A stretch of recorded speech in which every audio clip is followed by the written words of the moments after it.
In the contemplative meditation, chapter 6 of Contemplative Life, we have a statement that is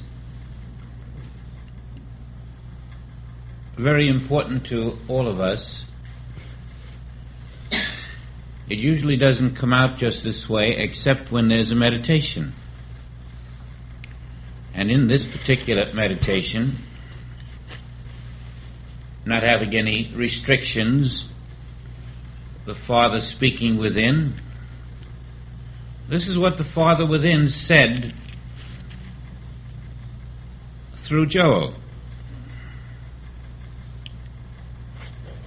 God is really my identity.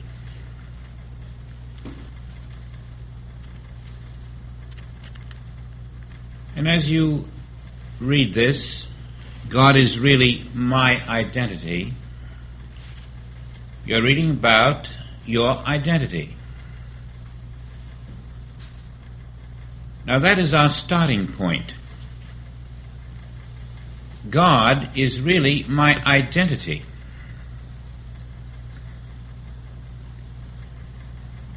And then, as you begin a day, in any other identity, you can expect to find a conflict. Because you cannot move in another identity to your true self and expect the rhythm of God to be functioning in you, as you, through you, doing the Father's work on earth. And so the first step is to release yourself to identity. And in this you are releasing yourself to the will of God, which is your identity. I release myself then to the will of the Father, knowing the identity of the Father is my own identity. And there can only be then one will expressing. There cannot be a second will, a human will. There can only be one power expressing. There cannot be a second power, a mortal or material power. There can only be one mind expressing. There cannot be a second human mind. We release ourselves to the infinite will of the Father, but never overlooking the truth that I and the Father are one identity. And we reach the point where there is no two-ness. We reach the point of oneness within ourselves. The point of oneness which is the moment of infinite grace. Now that is where we're resting. Thy will be done. There is no other will here. No other self here. No other identity here than that identity which is God.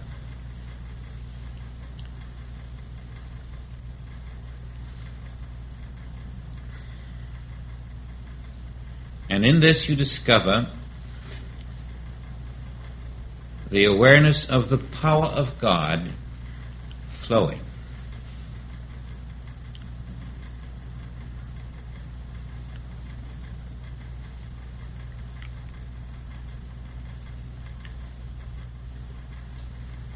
This established, you will also discover that the world will almost instantly challenge you upon this. And so you're prepared now, having established identity, to look around at the world and say, the identity I have discovered that is my identity here is the infinite Father who is there, and therefore everywhere I look I am looking at my invisible identity. There is no place where my identity is not. We're not looking out at a world of divisions and separations and individuals. We are looking out only at our own identity everywhere. We are accepting God is my identity and God is infinite. Therefore I am infinite being. And the will of the infinite is functioning within itself. Now there was a time when the disciples said to the Master, "What is the kingdom of heaven like?" And he gave them this interesting phrase.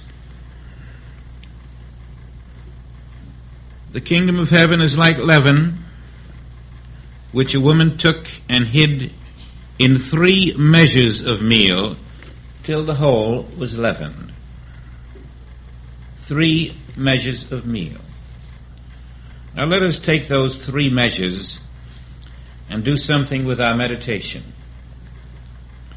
We know we refer to mind, soul, and body, which all must become one. But now let us take the 3 measures and apply them to other things. Let us take the will of the Father. And the first measure would be, "Thy will be done." But let us not stop there. Let us have 2 more measures. And the second measure is, "Thy will is being done." And the third measure is, "Whatever is not thy will cannot be done." And so now we're applying the leaven to the will of the Father in our consciousness. Thy will be done. Thy will is now being done everywhere, and whatever is not thy will cannot be done and cannot be there.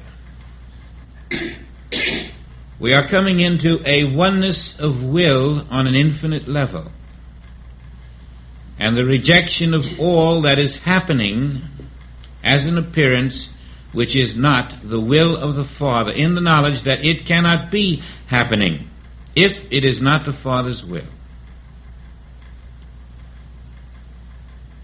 3 measures of leaven. Let us take power. God is power. The second measure is God is power now, and that power is functioning. And the third measure, whatever is not that power cannot function because the power of God is all there is. Always your 3 measures. The truth, the fullness of the truth, and the rejection of the opposite of the truth as an impossibility. Until you can reach the inner conviction that the power of God is now flowing where you are. The power of God is never turned off. It is always flowing where you are. It being the only power, any other suggestion of power that appears in your experience which is not the power of God is not there but can only seem to be. And if you are accepting identity, then that which is not the power of God cannot be accepted at the same time. Now apply it to your back. You broke your back last winter. You have a broken back and you're recovering, and the recovery is slow.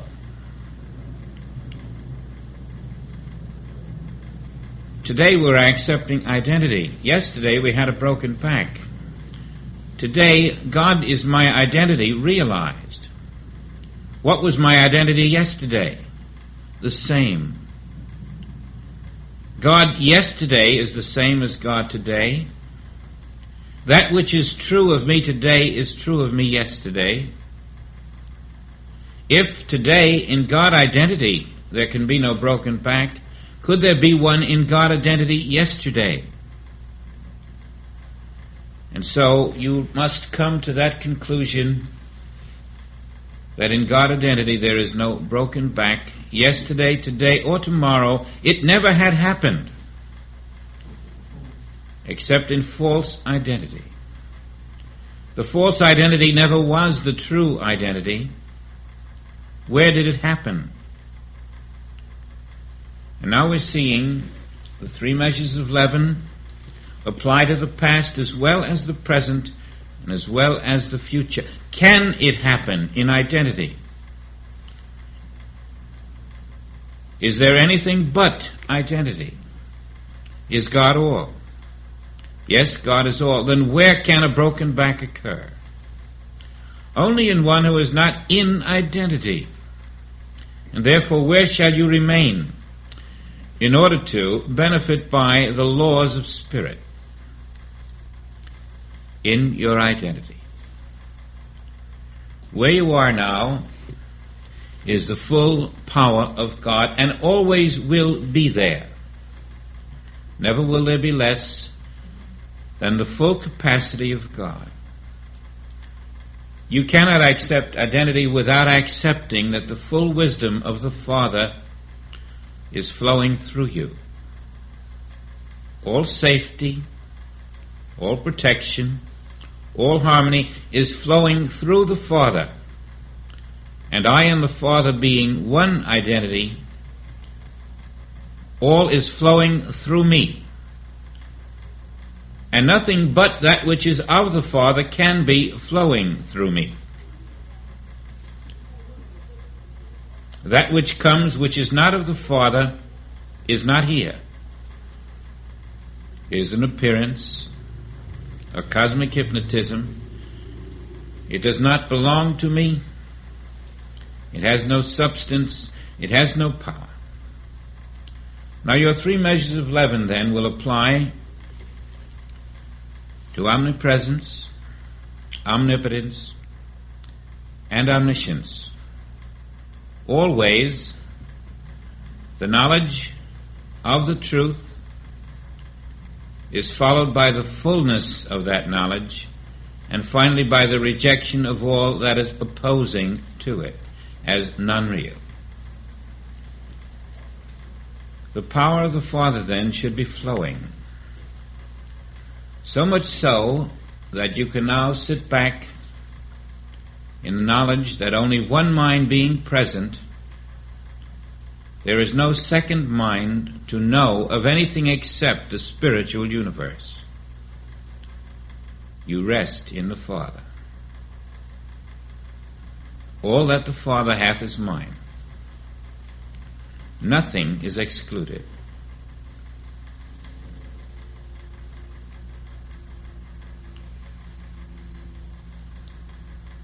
And now your meditation takes a very deep turn.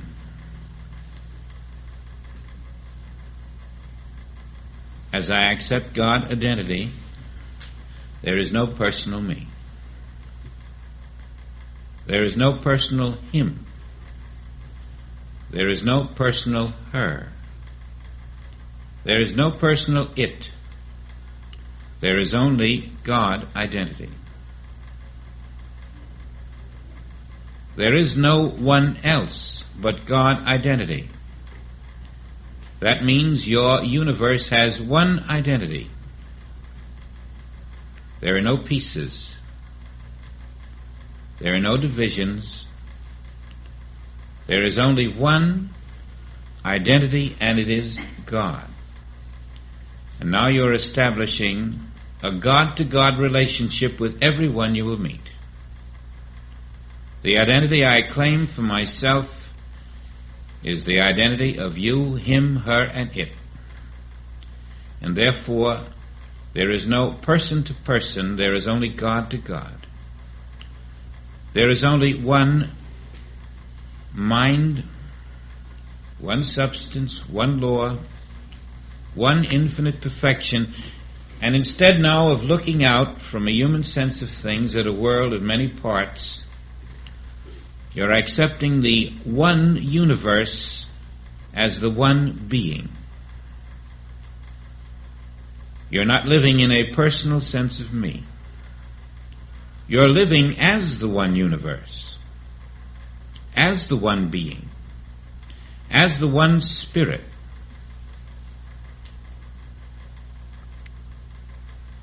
Spirit is all that is here. Spirit is all that is there. Then matter cannot be here and matter cannot be there. All is spirit. Material person cannot be there, for all is spirit. Then what is material person? Material person is a mental image. And that mental image had a broken back. That mental image was sick. Are you going to improve that which is not there, or will you just change the mental image?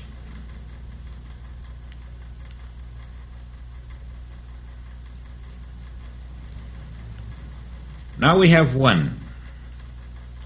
And only in this one will the power of spirit become manifest. The power can never function except within its own spiritual self. And when you have permitted yourself to yield to the infinite will, to accept the identity of the infinite as your own, then the power, which is ever present, ever maintaining its perfect self, becomes manifest as the power of your being, as the law unto you, as the mind which gives you the kingdom, as the mind which withholds no thing, as the mind which appears manifest as everything that is right at the moment that it is necessary. All needed forms must appear in the outer as this power of the one is accepted.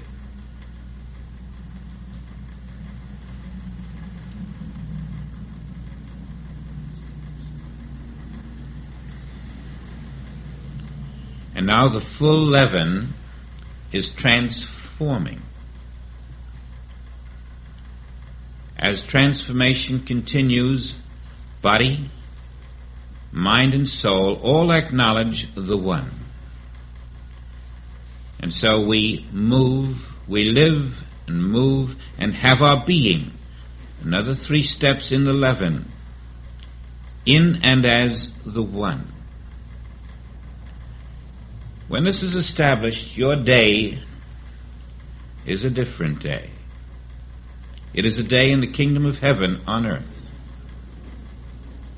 And all that flows in and through you and as you is expressing the divine will without any opposition and without the need for you to take thought. For before you ask, I in you shall answer. It is my pleasure in you to give you the kingdom. In my presence is fullness of joy. All those things that you had done in the outer world, under your own will, all the hopes and plans and dreams and expectations, were your own preconceived notion of what you thought God's will ought to be. But we do not bend God's will, nor do we try to interpret what God's will is. We do not say, well, certainly God wants me to be healthy. No, it is a complete, total surrender to the will, in which I have no will of my own whatsoever. For the moment I have a will of my own, I am taking myself out of the one infinite identity. And I am separating myself from the ever-present power of grace. Now there is nothing you can do to earn this power. Nothing you can do to stop it. No sin on earth can move it away. It is always present. And as we dwell, as we abide, as we rest in identity, we're in the vine. We can accept that present power, though it be unseen. We can live by that invisible power.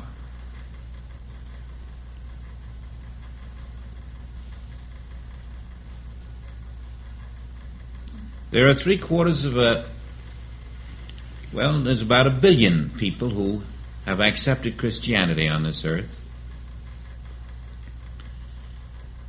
And about 3/4 of the population of the whole world has accepted a supreme being of some sort. In spite of that, the world does not enjoy the power of God. There are still, in spite of 1 billion Christians, in spite of 3 billion who in some way worship God, we have a progressive corrosion throughout civilization. On every fiber, on every level.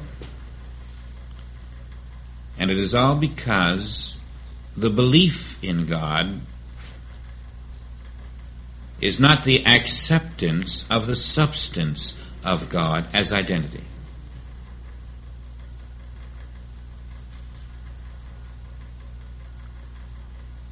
Religion believes in every Bible miracle, but it cannot go forth and do likewise. It believes in Jesus Christ, but forgets that he said, "If you believe on me, the works I do ye shall do." And religion is not doing the works. The belief is surface. The belief is an intellectual belief. It is not an acceptance of "Son, thou art ever with me, and all that I have is thine."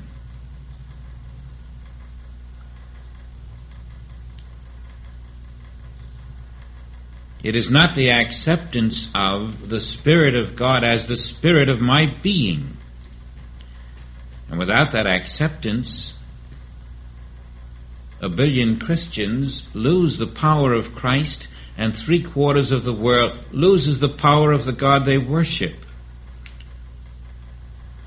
Because the universal Christ is the substance of being.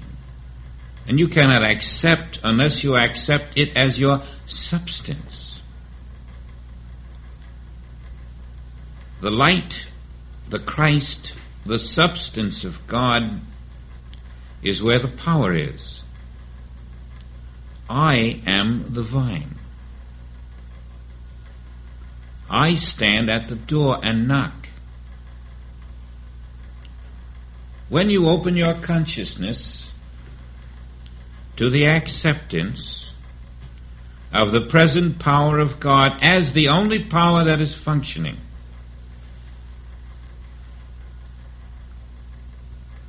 as the only mind that is here, as the only law, as the only activity, you will find it possible to rest in trust, in freedom, in the liberty, in the fullness of joy, in the peace. For I and my Father are one, in spite of what the naked eye may see, in spite of what the touch may feel. And this becomes the fact of life.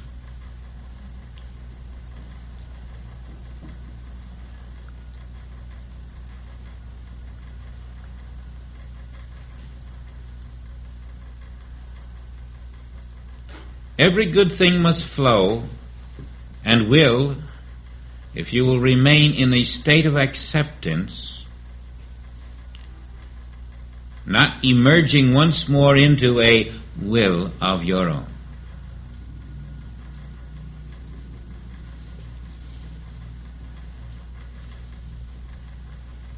We're told to rest in this form of contemplative meditation until a communion begins. Until instead of a you out there declaring, something inside is doing the declaring.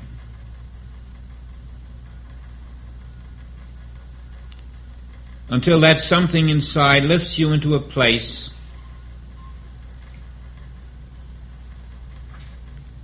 where the I of your being, which is declaring, and you are one and the same, and there is no additional sense of self. There is that point of meeting, that point of contact, and this is the divine contact which changes our lives. That point where the outer me ceases to really exist, where the infinite meets the inner, and the one stands revealed as the very source of being, the fountainhead.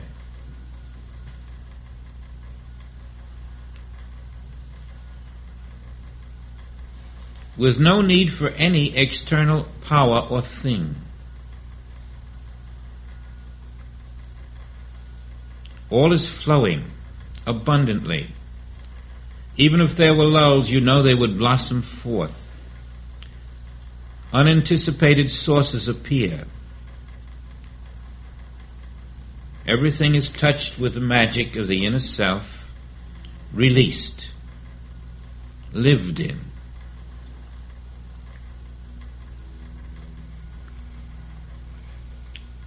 We're not in a mind here.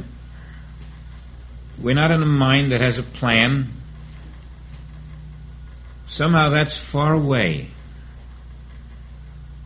We're not in a selfhood that is apart from another self. All disappears, even the personal sense of identity. There is no you there to identify another you somewhere else. There is only a one. And in your realized one, you're standing in the invisible at the source of all things. Joel calls it the manufacturing plant, the infinite storehouse. And even that isn't enough. It is your life without beginning or end. When you're in the one, you are in eternality. And there is no place where you are not. Whether it be space or time, you are there. Wherever God is, thou art, because God is never separated from God. The only presence that exists is the presence.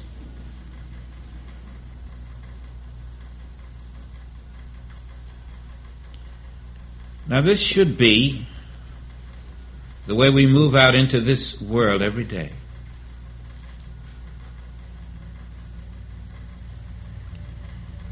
And only in this method of release to the will you find that in some way you are synchronized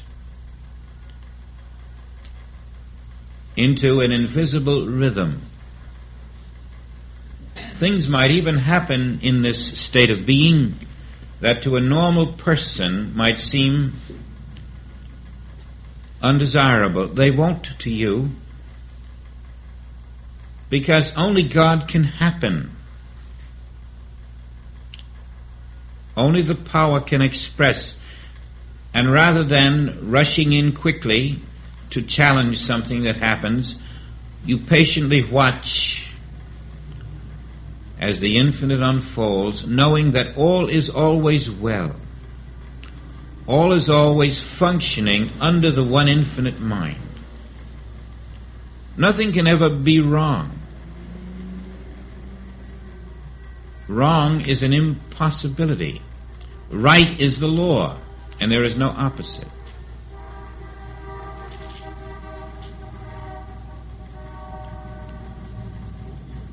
And as the full leaven of consciousness is completed,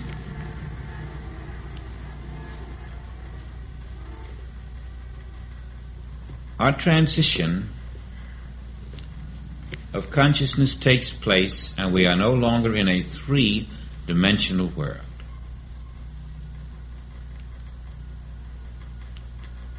For us it is obsolescent.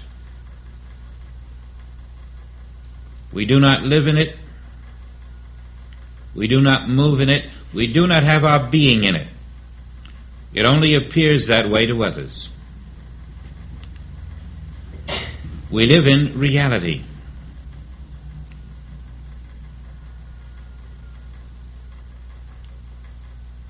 And we are not living our lives.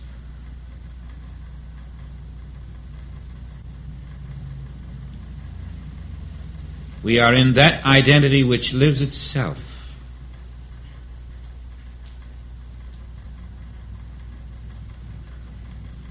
We are in that identity which knows no beginning and no ending. We are in that mind which looks at a world of images without any reaction. We are in the Christ mind.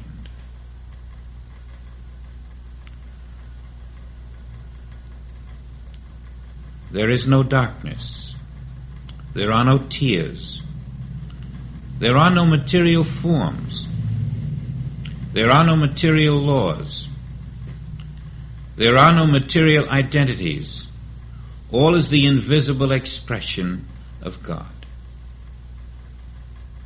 Neither the good nor the bad and the visible make an impression. You have found another universe behind the visible one, and you are content to let it unfold and to witness it at the Father's will.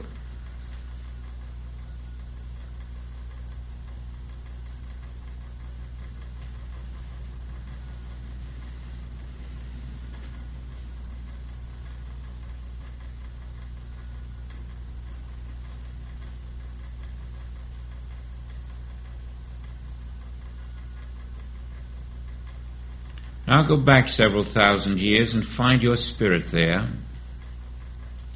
For that spirit which is you this moment is the spirit of being 2,000 years ago. There is no separation and no change. Move out into this entire physical world, and wherever it appears to be, you are there. Throughout all time. Let all of this be your realization, and it will feed you. It will sustain you. It will move this image in accordance with invisible law.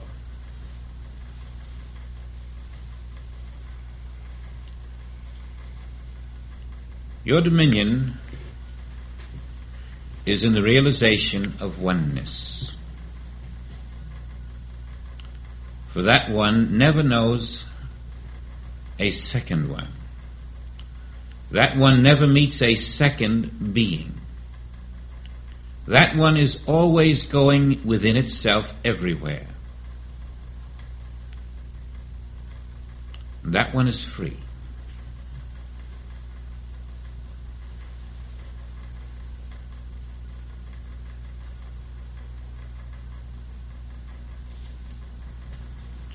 Now, in the Christ mind, there is no other one.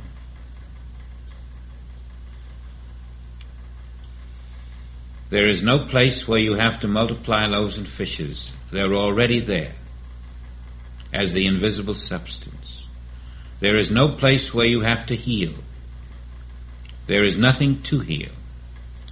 There is no place where there is a problem. There is no place to be improved, reformed, or corrected. You are in the Christ mind of reality, above the opposites, above the need to take out a first aid kit and make a repair job somewhere.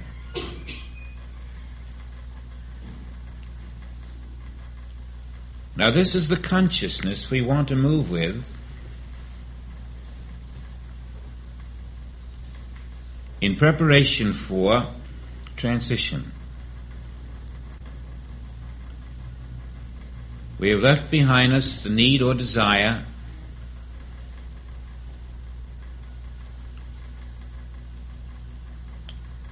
or the innocence that would permit us to fall into the trap of wanting to improve our world or our world relationships in the outer.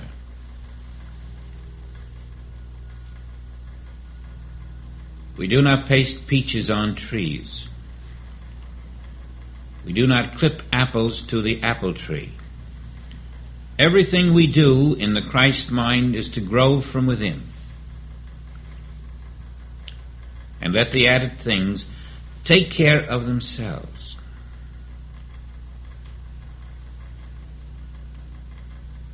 We are in the transforming light.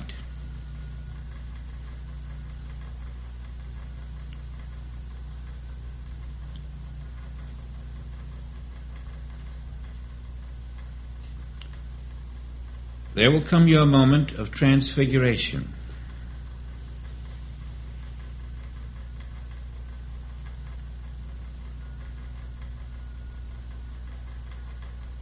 When, without taking thought, without effort, you will find yourself no longer a human consciousness. No longer living from this physical focus, this sense focus, but rather you will feel the absence of physical form even while you appear in one. You will feel the transfiguration of light in which you are dissolved into all that is around you. You will know yourself to be pure consciousness. You will know that everywhere you are, that you cannot be touched by a human hand. You cannot be seen by a human eye. You cannot be measured by human standards.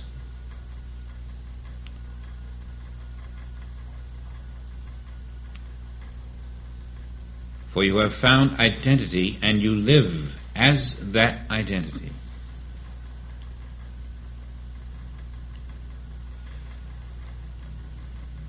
In our next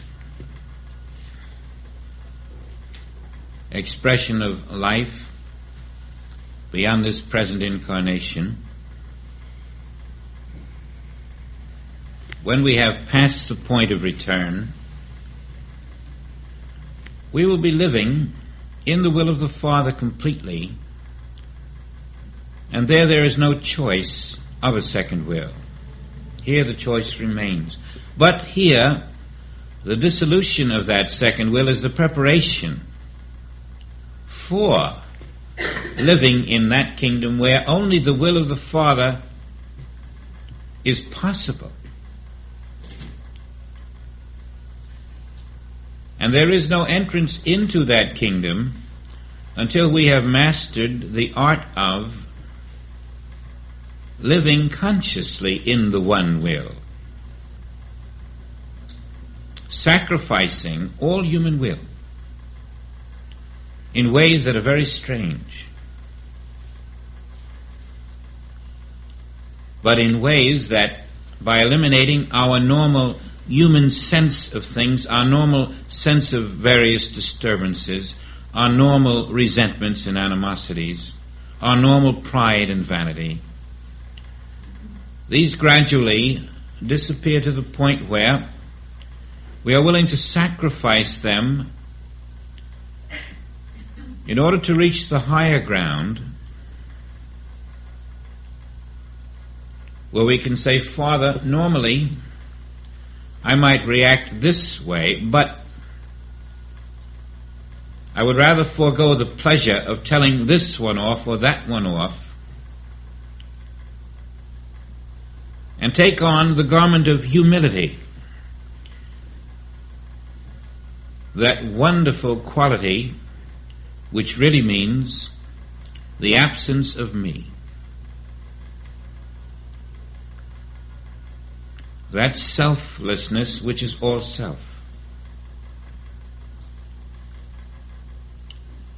And truly, no one who has made the effort to banish self within self and to look out upon others who are not separate selves, no one who has not done this can know the power that flows.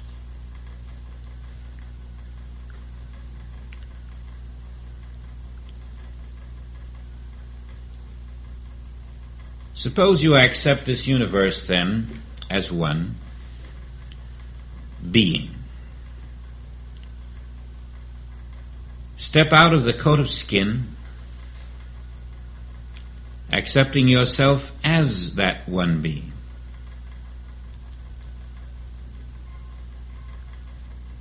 And rest in the confidence that the one being all, there's nothing to ask for, nothing to need, nothing to want, only to let infinity unfold itself.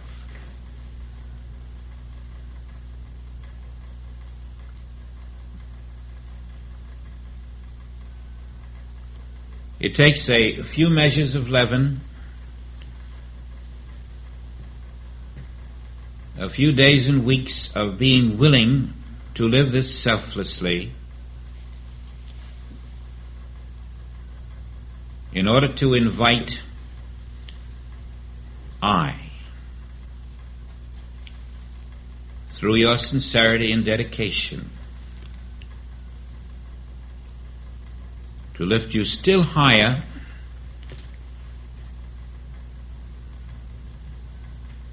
where all things become possible. In the name of I.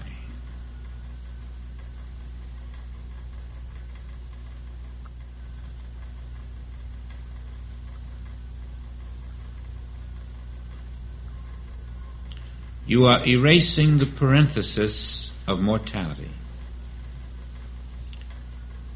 You are erasing the memories that have accrued through the years. You are erasing the emotional scars, the crystallized intellectual beliefs, all of the accrued ideas that had nothing to do with the one being. Coming into the purity of consciousness in which your light shines.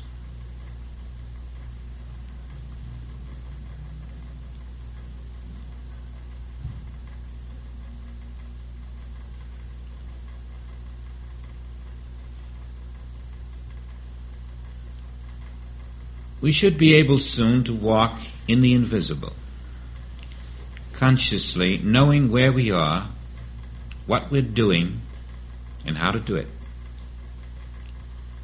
We should be able to walk through the material world, consciously invisible,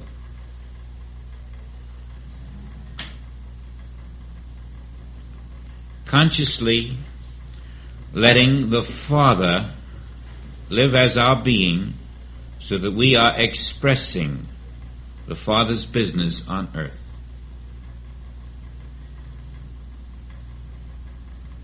We should be able to walk consciously invisible through every material circumstance, never separated from Source always recognizing ourselves to be that source. Recognizing that God is never separated from God.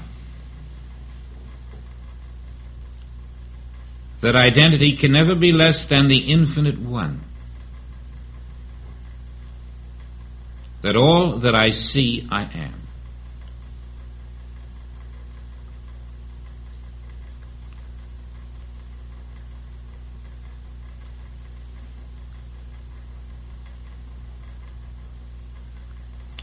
When you were told that the earth is the Lord's and the fullness thereof,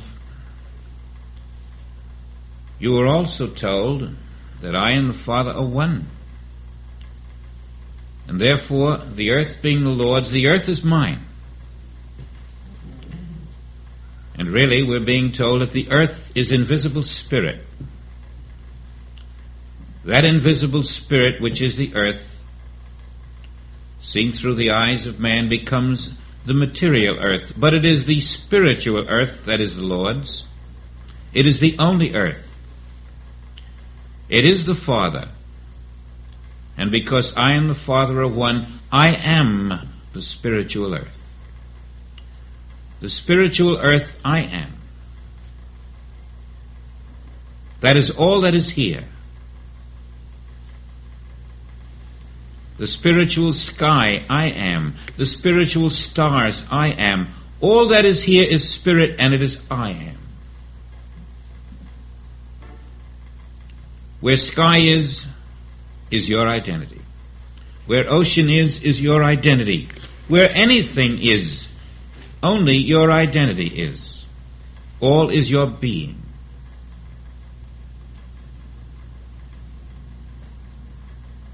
And there is nothing else there.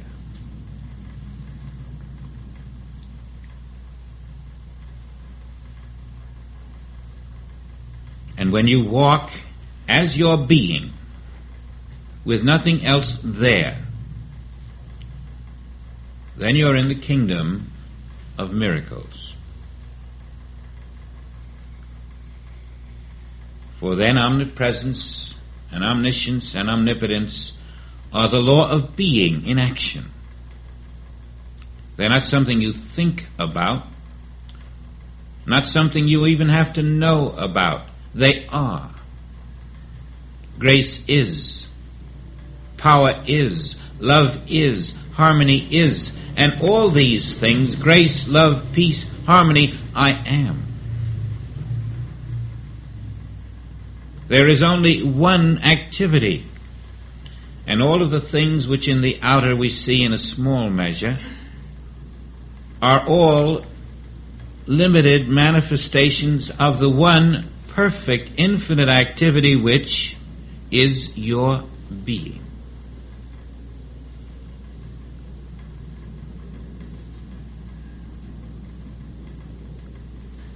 That is why we are told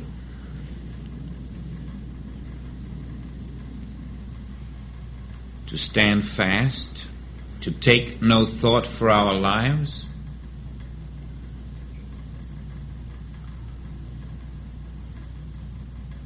because the only life there is our one divine life. And thought for any other life is separation from your own identity.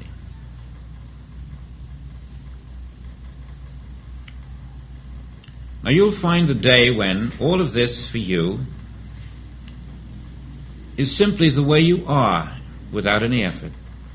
It all falls into place. You wake up to it. And you know you are a different being than the one who went to sleep. It isn't you going to God anymore. It isn't you trying to find the truth. It isn't you reaching out to discover things. It's just you being you, without corporeality, without boundaries, without a parenthesis around you. Just being you. Knowing all there is you. Everywhere, no matter what might appear. And then the outer forms that you see become merely evidence to you of your unseen self.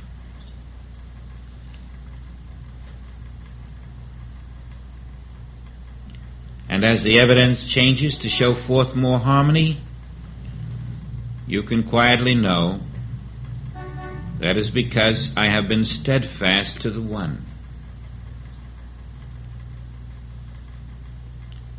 As you can sit in the quiet, complete, total trust of your one being as the perfect present power everywhere, for you it will become manifest.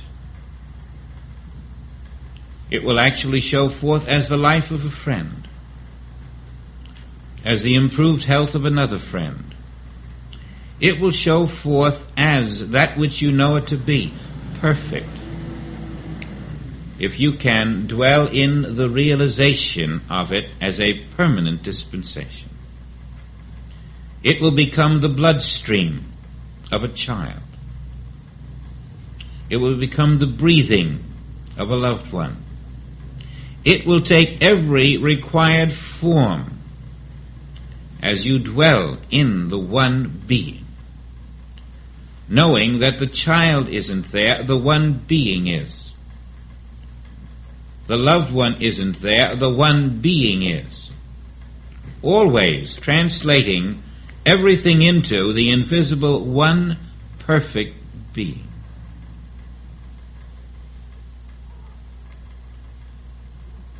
Now you can't do this 24 hours a day with your eyes open. But neither do you go to the gasoline station and ask for gas 24 hours a day. You get your fill of it, and then you're on your way.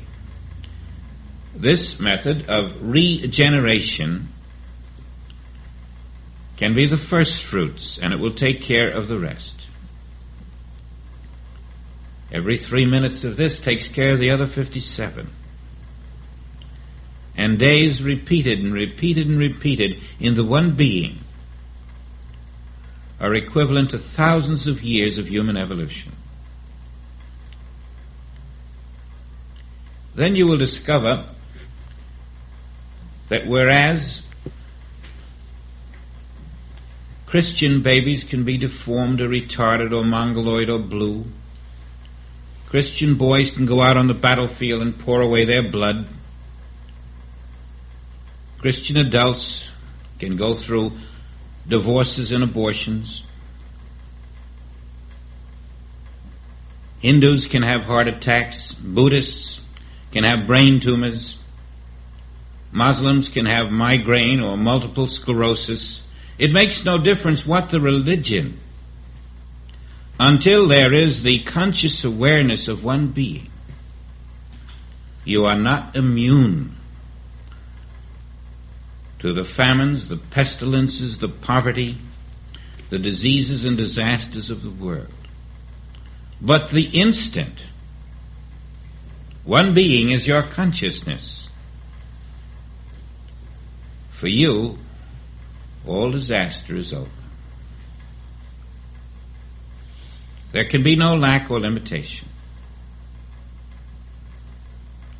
There can be no karmic law. Your pleasures are different, it's true. They are the pleasures of the Spirit.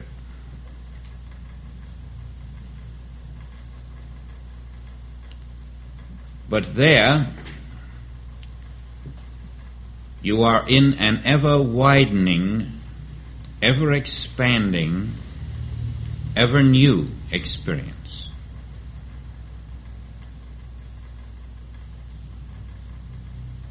The miracle of tomorrow for you is different than the routine, repetitious days of the world. And the knowledge that there is no end in this infinite, limitless expansion is not something that you have to study or rehearse. It simply becomes your consciousness. You know your eternal self.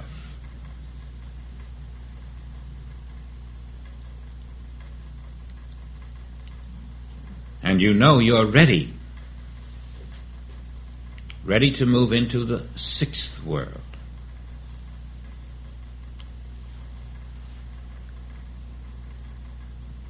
To the expression of Christ living as the perfect Son of God in the world of no opposites, learning completely how to move into the seventh heaven.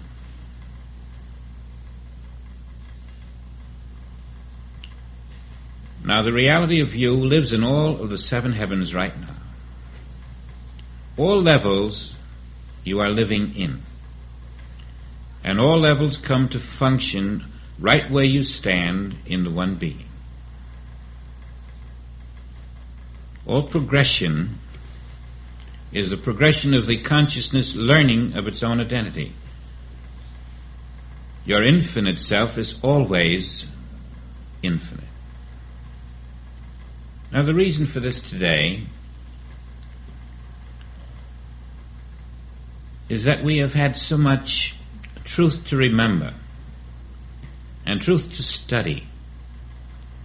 But we have to come to the place where I, the truth of my being, is expressing itself. It doesn't have to study. It doesn't have to remember. It doesn't go outside of itself to find something. It pushes itself forth as expression. We are coming to the place of being the perfect truth itself, letting it be itself, not trying to pin words upon it or limitations upon it. We're trying to really live the infinite way.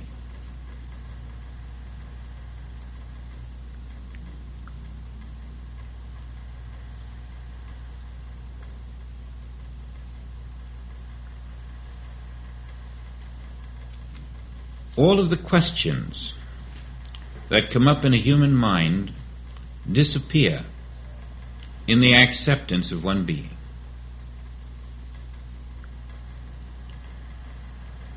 God has no questions to ask of God. Spirit has no unfinished business. Spirit has no place where it is needful. And in the expression of need, limitation, question, plan, hope, we are denying to ourselves to be the one being.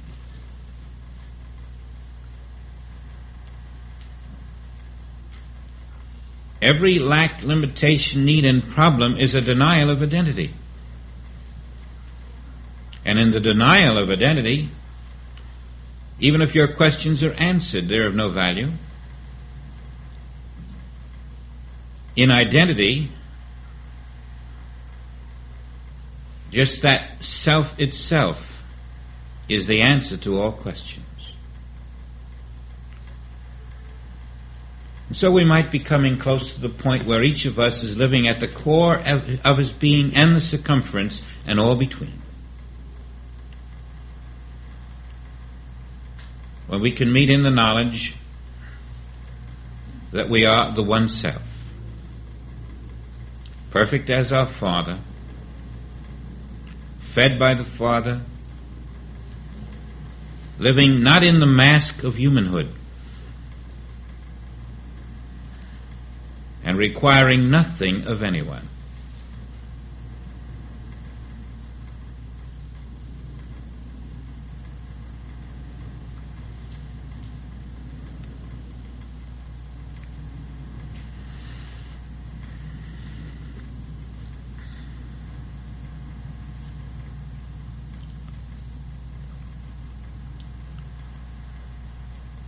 As we do this, we have set up that consciousness which need not fear what tomorrow may bring. And that consciousness which need not anticipate by an hour or a day or a year, the future. Because that consciousness is the future. It is everything that the future will be.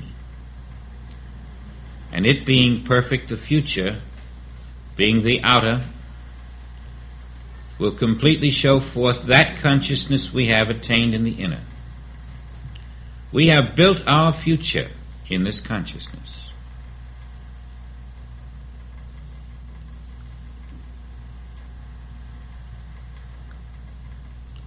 The joy of this way of life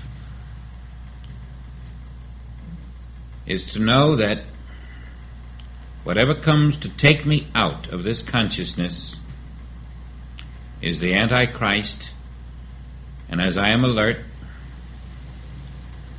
I can behold the pure, perfect spiritual activity of the Father as I stand against the Antichrist.